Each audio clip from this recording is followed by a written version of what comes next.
Welcome to Canada Bangladesh Social Justice Action Research Alliance. On this platform, we talk about issues that impact social justice locally and globally. We hope that these conversations, these courageous and critical conversations, will promote spaces of critical consciousness and critical thinking for students in Bangladesh and marginalized people around the world. Today, we have with us our guest, Professor Sonora Jha. Professor Sonora Jha is an essayist, novelist, researcher, and professor of journalism at Seattle University. Professor Jha is the author of novel Foreign, and her op-eds and essays have appeared in New York Times, Seattle Times, The Establishment Dame, and several anthologies. Dr. Jha grew up in Mumbai and has been chief of Metropolitan Bureau for the Times of India and contributing editor for East Magazine, Singapore. Professor Jha teaches fiction and essay writing for Hugo Hours, Hudge Brook Writers Retreat, and Seattle Public Library. I'm sorry, I'm maybe butchering the name. I'm just probably rushing because we have so many questions to cover. Today, our discussion will be centered around Professor Jha's latest book, How to Raise a Feminist Son, Motherhood, Masculinity, and Making of My Family. Professor Jha, thank you very much for joining us for this. I think this is one of the most important conversations that I've had in recent times. Thank you very much for making some time for us. Thank you so much for inviting me, Feroz. I'm really excited to talk to you. Thank you. I want to jump into question quickly, and I request our audience, if you have any question, please ask the question now, because Professor Jha will have to leave us exactly 1 minute before we complete 1 hour.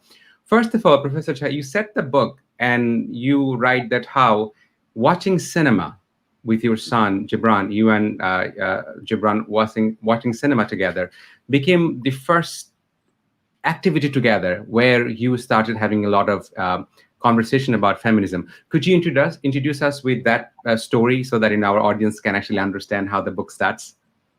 Yeah, sure. And because I think of how feminism is in the everyday, in the everyday living. And so when I decided I was going to raise a feminist son, because I have a feminist sense of looking at everything and feminist values, it also sort of extends into cinema, into films. And, in South Asia, there's such a strong culture of watching movies, and, we really enjoy that. And we think of it as an important thing. We don't only think of it as an occasional thing. So, watching movies with him, I would raise questions, very subtly, not like, hit him over the head with it, but very subtly say things like, oh, look at that, why, I don't know why there aren't so many women in the movies, and what about the story of that woman character? We didn't follow that. Looks like it was all about the man. And like in Jungle Book, I talk about Kaa, the snake, being the only girl character, the woman character in the film, and the fact that she was shown as manipulative and dangerous and all of that. So why is that? Mama wants to see more girls at the movies, and, little things like that. So much so that now he has become, as a young man, for the past few days, he was telling me, have you watched the 4th season of In Treatment yet? The show on HBO Max, which the central character is a Black woman, a therapist. And he really wanted me. And last night we were chatting, texting each other about the show, and, and he loves those kinds of movies and shows, and is drawn to them, and he doesn't think of it as feminism. It's just become sort of the water that you're swimming in, or the air that you're breathing. It just becomes a part of your cultural makeup and your value system and the things you enjoy even, Thank you. In chapter 3, you write, I quote, that when I got pregnant at 26, and found out that I was having a son, I wept while my husband rejoiced. Now, this is not probably the most common response or reaction to probably most South Asian mother. Could you tell more about it? This is not a very common reaction. Yeah, it's not a common reaction, but I had, as a young girl, as I was drawn to feminism, I longed to have daughters. I thought, I'm going to raise daughters to be feminists and to be empowered and to be strong and brave and, confident young women. And that I thought was my calling, that this as a mother, that is something that I was really excited and looking forward to. And so then when, we did the ultrasound and everything, found out that, and that during those times, we didn't know better. We whatever gender we found in the ultrasound was supposed to be, okay, you're going to have a boy. And in India, it was like, ladka hua hai, so there's all that excitement, as we know, and there's such a preference for boys. And there is so much so that we often have infanticide and and abort fetuses when we find out they're girls and things like that. So you're right that it was an unconventional response, but it sort of, was dashing that dream of mine of having daughters and raising them to be feminists. And then, of course, later I realized my calling was going to be to raise a feminist man, that there were empowered women all over, and we were doing well with raising girls to be strong. And for a long time, women have been strong and feminists and everything.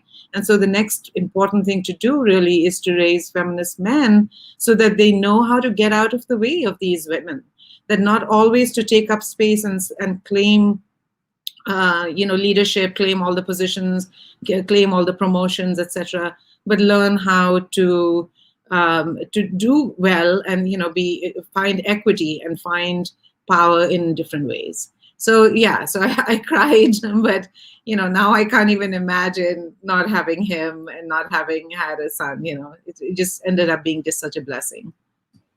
Thank you so much. I couldn't agree more with you. Is that probably, and you write it, is that the fourth wave feminism, it aspires to bring boys along with the girls.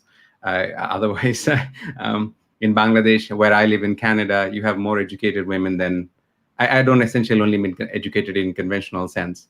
I want to jump to the next question. You write that from your show, and this is probably very relevant for South Asian audience too, and people who are familiar with Hindu mythology, Hindu religious scripture, that from Yashodha, I learned to love my boy unconditionally. From Parvati, I learned to raise my son, to be loyal to his mother, to be by my side, to believe me, to believe women. I emphasize the point, to believe women, and let women take up spaces, and to understand things like the will of a woman. And last part is incredibly important for me as a parent myself. From Sita, I learned to give my boy a good education. Sita also raised boys not to seek glory. Could you expand on that? That is incredibly important and beautifully written. Yeah, thank you. And so in that chapter, I write about how I wasn't raised to be very religious, but these stories are all, the stories of our mythology are all in our culture, and we've kind of heard all these stories. And so naturally, when I became a mother, I started to think about, what are the stories of mothering? And I thought of all these stories of Yashoda and how she loved Krishna, even though she was not his real mother.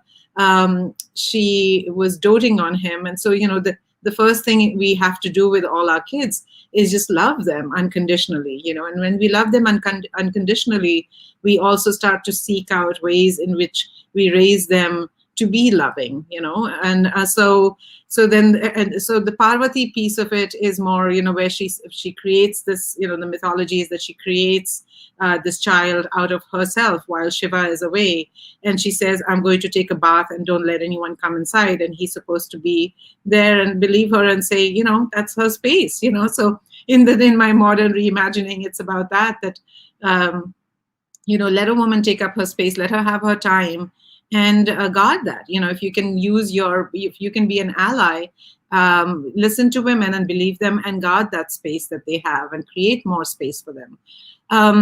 And then, of course, the glory thing with Sita, like Love and Kush, we don't hear stories about how they won all these wars or they became these great men or anything, that it was interesting to me to examine that and say, how come we don't, the story doesn't continue with all these, masculine ways in which Love and Kush lived in the world. And we don't know, necessarily these are all these stories, but also to think of how, boys we constantly telling boys, you must be a leader, you must be the boss, you must, be constantly successful because you're going to be the protector and the provider. Everyone should be singing your praises, and that's a huge burden on men. It's a huge burden on my son.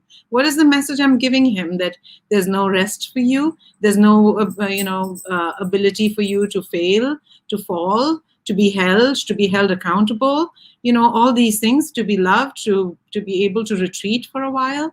I want all those things for him. I want him to be able to be human and to be able to access that as a reprieve, maybe, from that constant call of masculinity to perform and be strong. And so, and not to seek glory, not to constantly be applauded for anything that he does, like, oh, you took care of your children, great, what a wonderful man. My goodness, they are your children. Why wouldn't you be taking care of them? So I think that I was drawn to that in Sita's story, that she wasn't raising them to be seeking glory or going to battle, etc. Thank you. I will take a quick question from Dr. Shongita Roy. Her question is that, Dr. Jha, how difficult was it to use the autoethnographic method to write the book, particularly as memory and emotion can often produce conflicting realities of same and similar events from the past? Yeah, that's a lovely question, Sangeeta. Thank you. You're right about conflicting memories, because this is one truth that all memoir writers or anyone really should know, that, and we've seen as well, right? Like when you talk to your siblings and say, oh, remember that time we went to that place, and you remember it very differently, and their experience of it is very different. You may be describing the same situation, but the story that you take away from that it might be very different.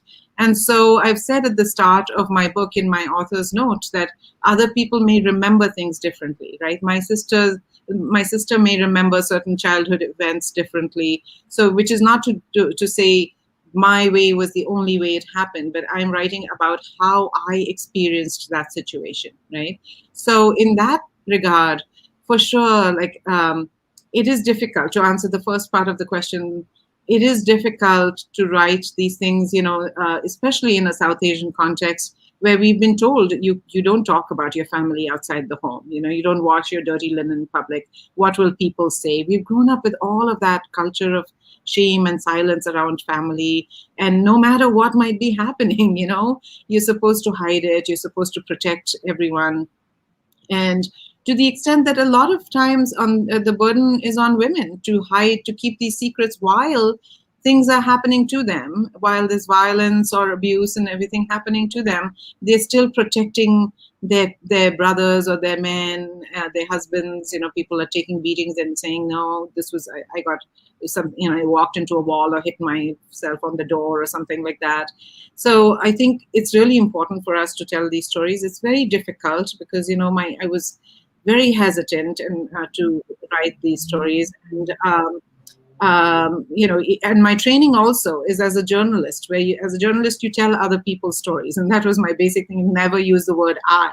So then to write a whole book from the I perspective is a difficult thing. So, and then as an academic, of course, it's even more, you have to distance yourself, so it was definitely difficult to do that. And you're right that the piece of thing about memoir and memory is a difficult one as well. But at the same time, you have to voice it. This happened to me. There's a lot of power in that, in saying this happened and this is how I felt about it, and this is what I have come to make of it, and this is what I think about it now.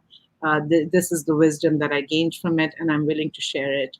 And yeah. And speaking of that, in your book, you also write about that you think you express your concerns about your upbringing and academic training in colonial education.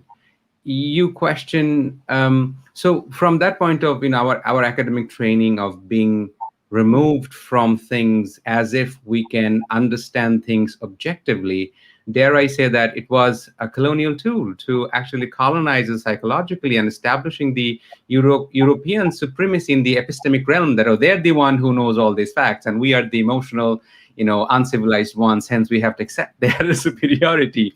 So there's fundamental difference between understanding things rationally and relationally. Yes. Yeah, I can speak to that. Thank you for raising that, and that's such a brilliant way to put it. So thank you for that. You're absolutely right that all these ways, and we don't recognize it while we're in it, right? We don't recognize that these are the patterns that are learned behaviors that have been told to us. Look professional. What does professional mean, right? What does rational mean in that case, right? And these are patriarchal structures as well. The colonialist, absolutely, they've been received, and we've been trained to be performing to that kind of work ethic, even, or that societal ethic. And then even in the US now, it's a very white male supremacist way of being at the workplace. What is professionalism? Oh, you don't talk about being a person of color. You just pretend, and you sort of perform whiteness, or you perform to whiteness, right? And those of us that come from South Asia with this sort of colonized education fit in really well, and we do well here in the US and in other parts of the Western world, because we have learned those, we've been trained in those techniques, and we serve that, and we get ahead really quickly with that, because we know how to play that game, and we know how to sort of climb the ladder in the terms of the colonizers, right?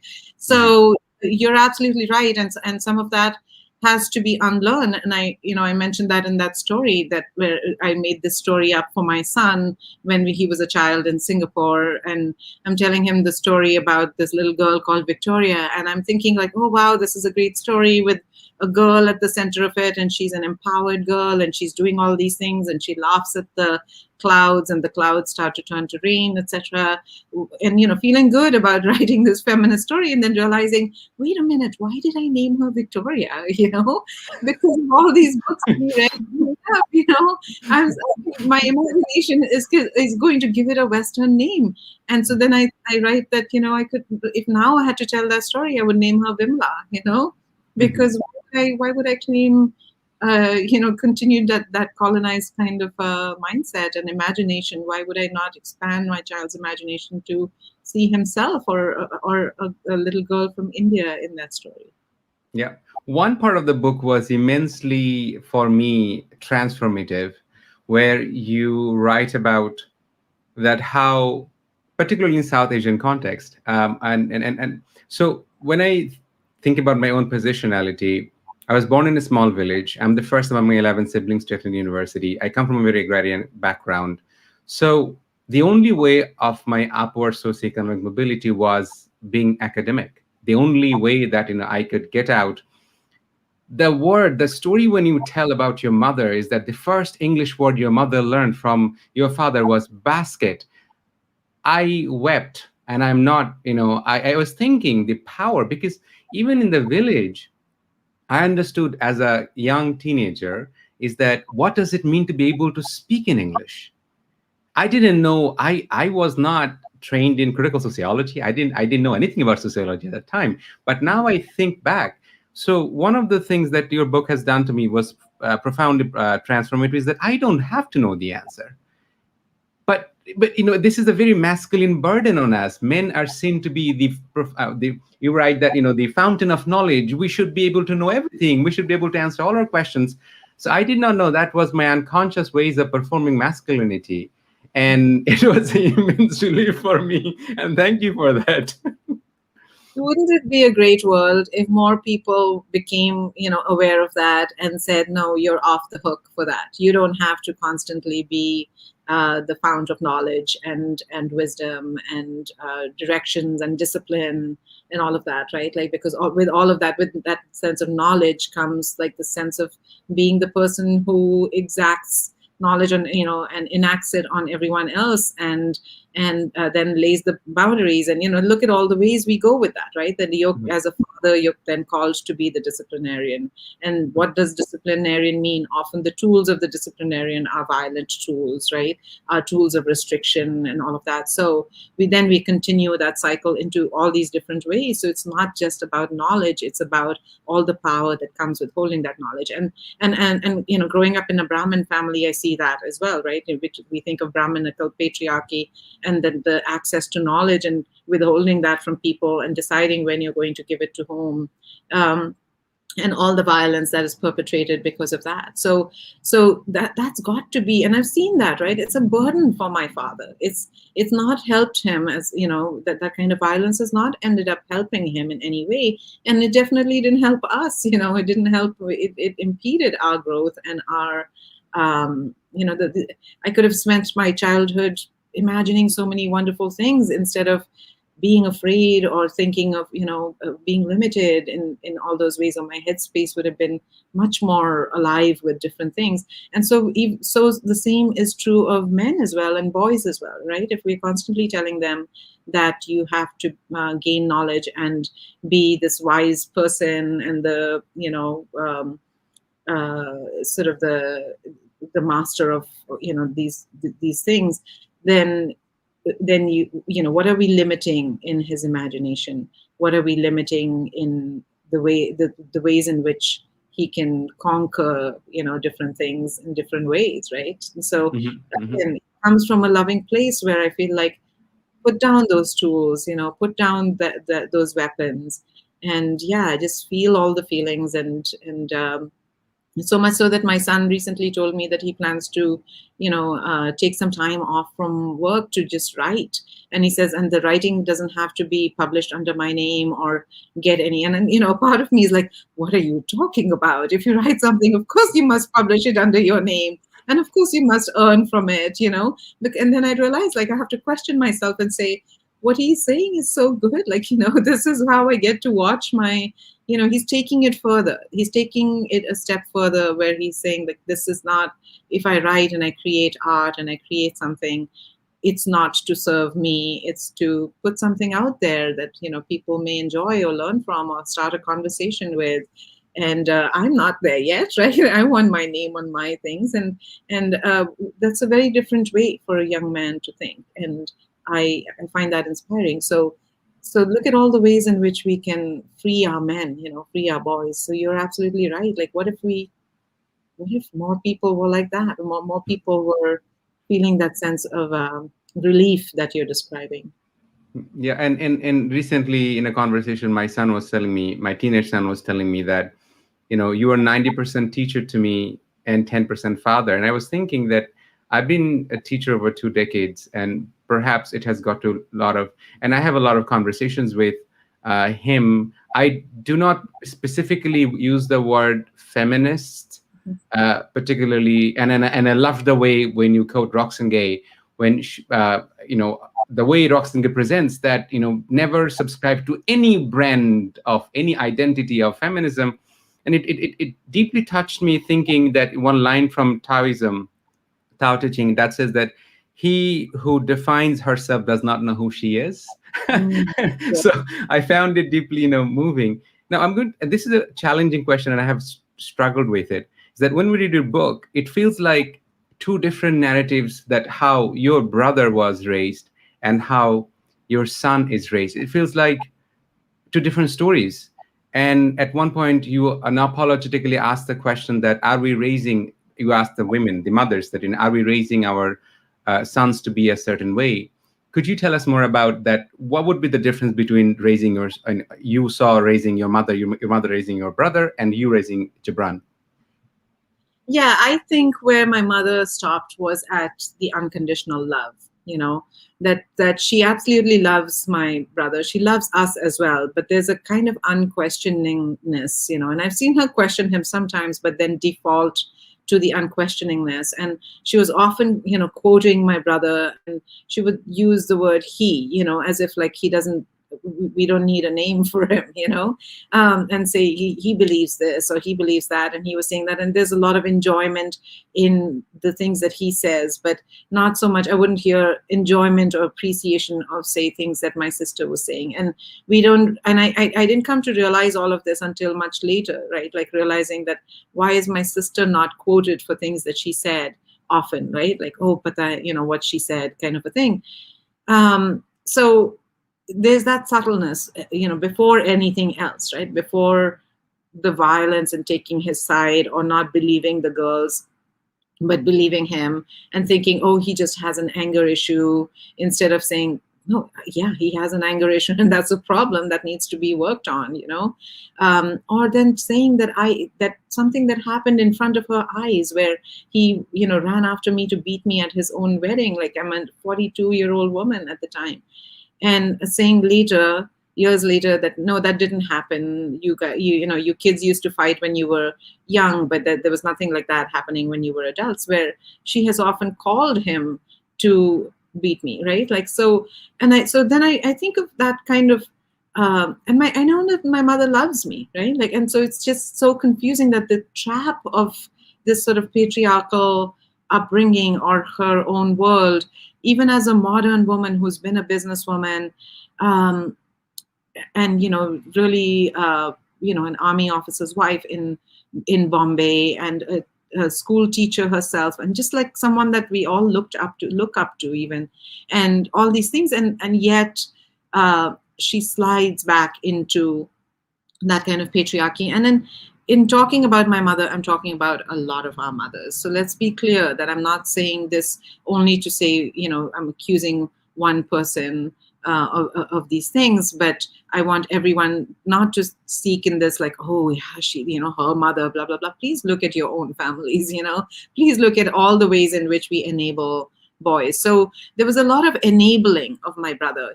I can't remember a single time where I could ask him to make me a sandwich, but he would easily tell me, we would both come home from school tired, and he would say, oh, go make me an omelet sandwich, right? And I would do it because I thought that, yeah, of course I do it because I'm the younger sister and I'm supposed to do it, and then he had the burden of, like, we do Raksha Bandhan or Rakhi in India, where we tie a string around our brother's wrist and say, please protect me. Now, what does that mean? When you're asking a boy and you're telling him at this ritual and this thing that you must protect your sisters, you're putting that burden of protection or somehow, that somehow I am not able to protect myself. Or you should tell boys, go change society so that your sister doesn't need protection, so that the women don't need protection, whether sisters, mothers, anything, just any woman doesn't need protection. And so we're giving all these cues. And so if he's supposed to protect me, then he also gets to tell me when I can go out, what I should wear, when I'm not being a good, pure person, and then he can hit me, etc. Right? He's given that ability as well as my protector. And so these were not going to be things that I remembered these things, I felt them in my body, and in raising my son, he was not required to be someone's protector. And of course, he can be an ally, but he also, the main call for him is to change society, to change himself, of course, but also to dismantle certain structures and ways of thinking and cultural beliefs that make it important to require protection for women. You ask a very critical question, and also you gave a brilliant answer. I think one of the major disadvantages, as somebody who comes from rural Bangladesh, one of the difficulties of navigating through a lot of incredibly important feminist literature is because of the jargons and difficult language and academic inaccessibility. You asked this question that raising Gibran as a feminist man was easier in America, because if he would grow up in India, he would grow up as upper caste Maithili Brahmin. Mm-hmm. So you bring in the intersection of understanding what does it mean to be a young man of color in the United States. And then you bring in some incredibly powerful story that when a Gibran entering his own house Your neighbor called police on him. And even more powerful was for me was that Alec knew what exactly Gibran ought to do not to be shot at. Could you tell us more about it? It's an incredibly, and as a parent also living in North America, I worry about my son's security all the time. So could you expand on that? Yes, absolutely. So, so let's talk first about India, right? Like the thing, even though I didn't marry a Brahmin man, right? So the patrilineage is more is where he would not be a Brahmin technically because I am the Brahmin, but the privileges of my upbringing would be transferred to him, right? This sort of Brahmin way of living, or the things that he would learn from my father or my brother, the men around him, would be a sense of entitlement, right? There's a certain sense of entitlement and privilege and access that we get in India as Brahmin people. And so he would have had that in India, and he would have had this whole Raja Beta phenomenon, which is you're the prince, and you're definitely given much more access to things. You see men around you, even public space, right? You walk around in even a city like Mumbai, and you see men can loiter in the streets. There's a really good book called Why Loiter by a feminist in Mumbai, about how the streets of Mumbai have, men can loiter in there, but you won't see women loitering. And of course, this is a class-based thing too. But you won't see generally, like if even as a young woman in Bombay, I could maybe be sipping a cup of tea somewhere. But if I'm walking, I couldn't just be standing around in public space or sitting on the side of of a street and just watching people go by. I have to look purposeful, walking from point A to point B, or being in a group. I couldn't just be loitering in the evening, for instance, right? And that's true of other places as well. But so he would have in the atmosphere, he would have been a very different young man, and also because I would not have been able to claim the feminist life that I am able to claim in the United States. Now, even here, I'm not saying, oh, this is some great haven in the US for feminism. Of course not. Look at all the ways we have glass ceiling and a whole lot of issues here, and Me Too movement. There's a lot of sexual violence and rape culture here as well. But I feel like I have been able to eke out as an academic here in the US and in Seattle, etc., been able to claim spaces that I wouldn't have in India. So there's that. The other thing about then seeing that, oh, he is going to be a brown-skinned young boy, teenager, man in America, which is really violent toward men of color, women of color, right? And people of color in general. And that situation that you're talking about, I was married to a white man, Alec, and he and I were going to pick up his daughter when my son, who had left his keys, as young people do, often had forgotten his house keys at home. And he and his friend decided, let's climb in through the bathroom window. And they were climbing in, and the neighbor called the cops. And this is just before we heard of the Trayvon Martin case. And of course, Black people and a lot of brown people have known in the US for a long time how police treat boys and men of color. But I was new to it, so I didn't realize as much that this was how dangerous that situation was, of the police swooping in on my son. And that he was 17 years old, and I still thought of him as a child. But here was America looking at my boy as a danger, right? As a threat, as a young man.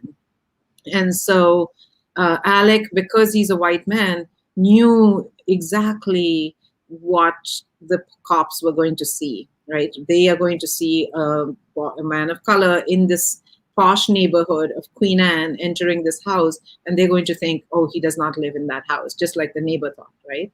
So fortunately, everything ended up being safe and everything. I'm one of the fortunate ones. And just a few weeks later, the Trayvon Martin incident happens, where a white-skinned Latino man thinks that this black boy is an intruder in his own neighborhood, and then shoots him dead. and then reckoning with that and what that means to raise a boy in America. And then realizing that, I would much rather be part of the struggle than be part of the oppressor. And my son too saying, yeah, that, his values are the same. And he says, I'd much rather be fighting for better world than be benefiting from that without having fought for it. And yet we see in North American context, and I often give this example, that Bengali Muslim men arrived in North America as early as 1890, and there's a wonderful book, it's called Bengali Harlem, where it shows that when these Bengali Muslim men were criminalized by two most powerful empire, British Empire and American Empire, it was the black women, it was the indigenous women, it was the Puerto Rican women who married these Bengali Muslim men, and we existed.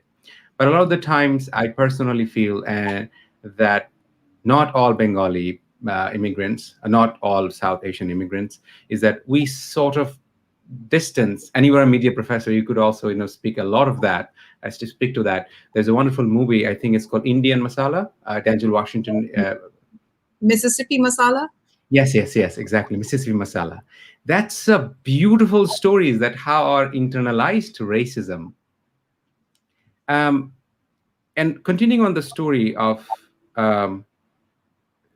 Gibran's experience growing up, at one point you asked Gibran that, is it easier for you to identify women's struggle in the United States being a person of color as opposed to if it was? And you tell a story of his friend who tells you in a conversation that a lot of white men, they use feminist discourses because this is fashionable, but her boyfriend and your son don't essentially use a lot of feminist discourses, but in their action, your friend's female friend felt that they're feminist.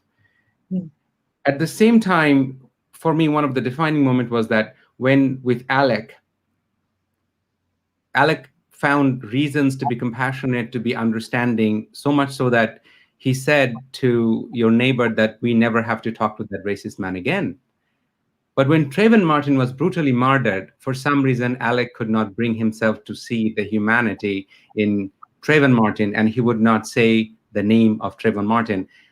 And even after he requested, at one point, he questioned, almost like, as a reader, I felt like, that, do you want a divorce because of some boy, who got shot? Now, what was it that Alec was not able to see, being a white man in the United States? Why was it so difficult for you to come to terms, into that? And where do you see the feminist discourse there? Yeah, you're absolutely right. And thank you for reading my book in the way I wanted it to be read, and just seeing the threads there. I cannot get to the heart of white male supremacy. I don't understand that part where there's such a fear of saying, yes, I am privileged. Yes, the world is built for my privilege and I must change it. I cannot understand it. I cannot comprehend it. I cannot feel it. I can only read things about it, right? So Ijoma Oluo has this really good book called Mediocre, and it's about the dangerous legacy of white male America, And when I think of Alec, and this is someone I loved, this is my husband, and he offered me, what you question yourself later and say, like, this being adjacent to whiteness, right? Seeing like, okay, I can be attached to this white man, and that was not my thinking. I fell in love with him, and I can be, with this white man, and doors may open up for me, like, there's that sense of like, okay, this is sort of like what America believes to be good and powerful, but also then recognizing in certain instances, like, my son is going to be alone. We were not there at home when the police came in, right? So of course, if the white man had been at the door and would say, hey, he's my son, that's fine, we're not going to be there so what is the point of that kind of connection in any way, right? Like, so that it wasn't my purpose in being married to him, but you also recognize in the larger context, right, where we think, oh, like the model minority, for instance, South Asians and other Asians can say, oh, we can be close to white people, or perform the things that white people want us to perform, and so we'll get a slice of the pie just like white people. That never really happens, or it happens very rarely. And you can get one Barack Obama, but look at all the stuff happening, and then look at the backlash against that. So getting to that heart of something like where because he loves my son, he can understand in that moment, no, the neighbor was racist toward my son. Like he would call him my son as a stepson even. So, and because he loves our son, he'll say, that man was a racist and I don't want to have anything to do with him. But when he's asked to, when he's asked to examine the whole structure, and he's asked to examine the nation of America, which he loves and loves, America as this amazing nation, and asked to then dismantle those things or examine even, he fails at that. He feels like, no, that this was, our incident was different from the Trayvon one. How was it different? Explain to me, right? That's an anti-blackness there, right there, right? And it's like an inability to question. Also, he loved guns, so he doesn't want it to be about guns. And so he doesn't want to question the larger structure, because then he is complicit in it. And he is not the victim of that neighbor's racism, right? So he becomes a part of the oppressor. And that is a very dangerous thing, because then he has to really examine, what is he doing? Like, how has he benefited from just being a white man? And how, what does that mean about dismantling things? And recognizing that we have rewarded mediocrity and white males, there is white male supremacy in America. And he wasn't willing to comprehend that. And so if you really think, that's also a story of America, that we're not willing to really go at the heart of all these oppressions and inequities, which is white male supremacy and capitalism. We're not able to go to the heart of it. We only want to look at the symptoms of it and say, let's fix this symptom, right? Let's throw Derek Chauvin into jail for the murder of George Floyd, and now we're done, We're not. That was not an isolated incident. It's a part of a structure. And now can we please look at the structure? Do you think it could be challenging too, is that a lot of the times it's possible in the interracial couple is that even for a white woman not to be able to see the structural violence, being steeped in the privileges, that what does it mean to be a white woman navigating through those spaces. In Canada, in Ontario, where I live, just 3 weeks ago, a Muslim family was brutally murdered. And now that when I walk on the street and just black truck passes by, before I know, my heart sinks. Before I know, I feel like, what if I get perceived? I love wearing kurta, but I feel afraid to be wearing kurta on the street, because that's a symbol. That's a symbol for me being targeted. And I have experienced overt and covert racism living 8 years in Canada, but I find it difficult a lot of the times to interact with white women who are very good friends of mine, and they sometimes tell me that perhaps it's because you were trained in critical sociology, because you read things too much into it. How do you come to terms with it? What is your reflection on it? Yeah, that's a great question. And it sort of comes through that question too, right? Like, if, where you asked earlier that with Gibran being a man of color, what does feminism then mean to him?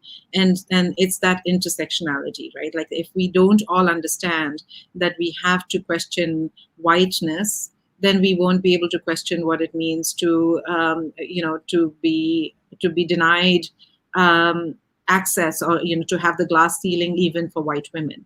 These are the spaces in which, if you're not fighting for the liberation of everyone, you're not fighting for the liberation of yourself, even as a white woman, because you may think of yourself as next in the chain of, of whatever the next on the rung of life. But here, even Hillary Clinton, after all those years, could not become president and could not be, so what is all that about? Like being adjacent to white men or being next, that next never comes, or it may come for one woman and then, and here we are like hopeful that Kamala Harris will become president because she may outlive Joe Biden. And what a way. And I was thinking like, no, I would want a woman president to be elected, and people, say, no, this is just the strategic way because there's no way, a woman will be elected. And I was like, what the heck, it's so much to imagine, right? Like to comprehend. And so definitely, in thinking of what you're talking about with white feminism, there is, because I feel like because a lot of white women haven't had their moment yet, right? That they haven't had the things that were due to them, that there's a sense of like, no, wait, it's my turn now. And I've had a lot of these conversations, and I feel for them, while I also, I'm dismayed, because it's just, sorry, it's just so heartbreaking to watch that and say, if you're not fighting for me, my friend, you're not fighting for you, And so often they will make it about themselves. If you say something, even in friendships, right? If you raise something that has troubled you in the relationship, it's an automatic making it about themselves, and then, crying and doing all those things where then you feel like you're the oppressor and somehow should not have raised this matter of race and things like that, and the racial inequities even in friendships and things, so it's such a complex thing. But I'm heartened to see, so last night I was in this book club meeting where there were a lot of women of color. There was a Black woman who talked about how her son is a teenager now, and she sees how things are going to go, and there were white women, and that we are seeing that there's a change with white feminists to examine even their legacy, like the Emmett Till case, right? Where a white woman just accuses this 14-year-old boy of whistling at her, and white men come and brutally murder him and drown him in a river. And we can see that kind of thing is so easy, it could happen anytime today as well. And so I think white feminists have to reckon with that, and have to reckon with how they've left women of color behind, people of color, trans women, all these things. They've left all these people behind in their fight for the next slice of the pie. And so these are conversations that we need to have, and so much anecdotal stuff also exists around it. Friends should be able to have these conversations with their friends as well. Yeah. And I think, with data, we can also show that in the United States, in Europe, in global North, that after white men, in terms of power and privileges, that white women are ahead of Black men and women, people of color. So this is not only our feelings, it also can be seen in data that what's happening. Now, you beautifully weave a story that your father is from Bihar, and Buddha was also from Bihar, but they both left Bihar for different reasons.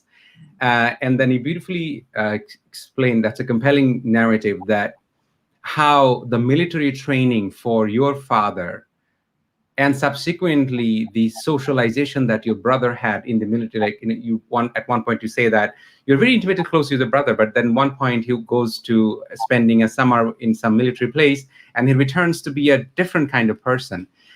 And then even you give a very compelling argument, is that how violent men feel disconnected to their own emotion, and how it so you raise the point of institutional training of violence. Could you expand on that? Yeah, absolutely. So, in a lot of my research as well, this sort of finding out, like, what is going on, and you can often only do it at a distance, because I think if I'd stayed within that world, it would just have felt like this is normal, right? This is the normal way. This is how men are. This is how women are. But sort of being distanced from that, and then reading and being an academic, I started to read also about, PTSD and and the impact on men and violence and masculinity and all those things converging, and seeing then how definitely there's a, with the army or with the military, and that it calls on men to perform violence, right? They're trained in violence even during times of peace. The focus is on the threat of violence, right? Seeing the threat of war that's what they're in training for. And so they often see violence as a solution to any kind of problem. And then, even with policing, that's what we're seeing. Like, basically you're saying that you can use violence to stop violence, what you think is violence, or to correct people, and so that can go horribly wrong. And so, is it a certain kind of man that is drawn to that before they even become violent, or is it that those institutions turn people violent? I think it's probably both, right? Certain people may be drawn to policing because they believe violence to be the solution, or they believe violence to be, they may think that they're peacekeepers, or being sort of helping people by keeping the peace or keeping law and order.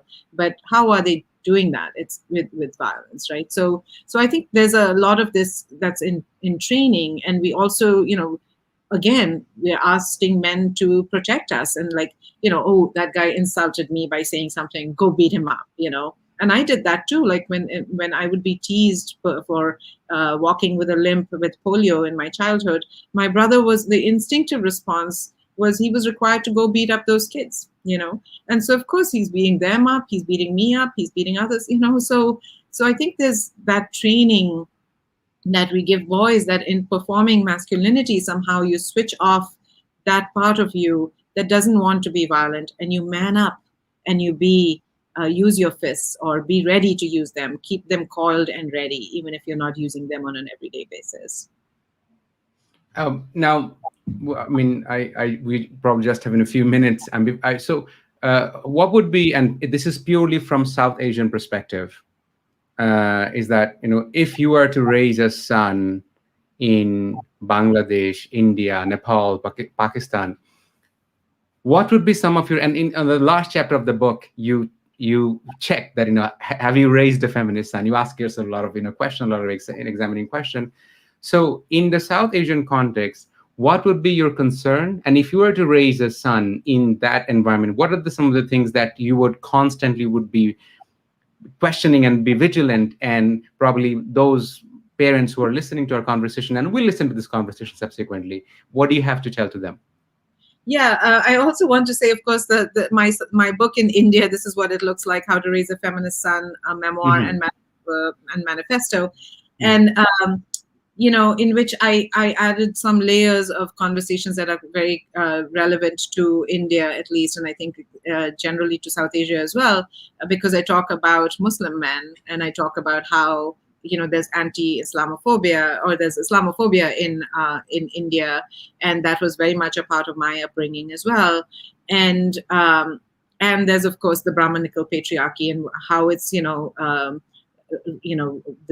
rape of Dalit women, and then how Dalit, I've talked to some Dalit scholars, and so there's more of that. So I would say in India, and I've heard from people in India who read the book saying, yes, we're talking about these things here as well, and this book is helpful toward that.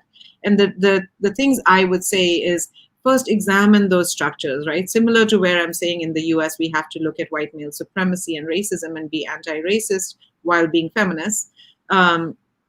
We have to look at those structures of oppression in India, right? So say an upper caste woman saying, I want to raise my son, there's a lot of reckoning with how she might be complicit in keeping certain people down. And so, how can you teach your son to be nonviolent or to fight for women if he doesn't see the oppression of other people around him?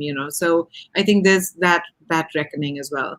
But there's also little things, that listen to your daughters, listen to the girls around you as much as you do. As I said, quote them, say, oh, this wonderful thing she said the other day, or this is what she thinks about this, just sort of center, even in just conversations, center women in the stories, talk a little more about those stories, and not about, oh, she's a great cook, or just the typical, oh, your grandmother was just so nurturing, but even like just things that they're doing for self-actualizing. And I would say too that talk to them about stories. Even in the US, it's a bit controversial, where I say that to tell them your stories of sexual abuse or sexual assault at the right age, and say, you this is how a lot of men think that they need to just force themselves on women or keep chasing a woman even after she said no. And I want you to think about how your body serves as, may seem like a threat to women, and you need to learn to read women's cues. And so all those little things to be able to have those conversations. And the thing you were saying, that you may not have used the word feminist with your boys, and that's true of me as well. It wasn't like I woke up in the morning and said, today's feminist lesson is blah blah blah, right?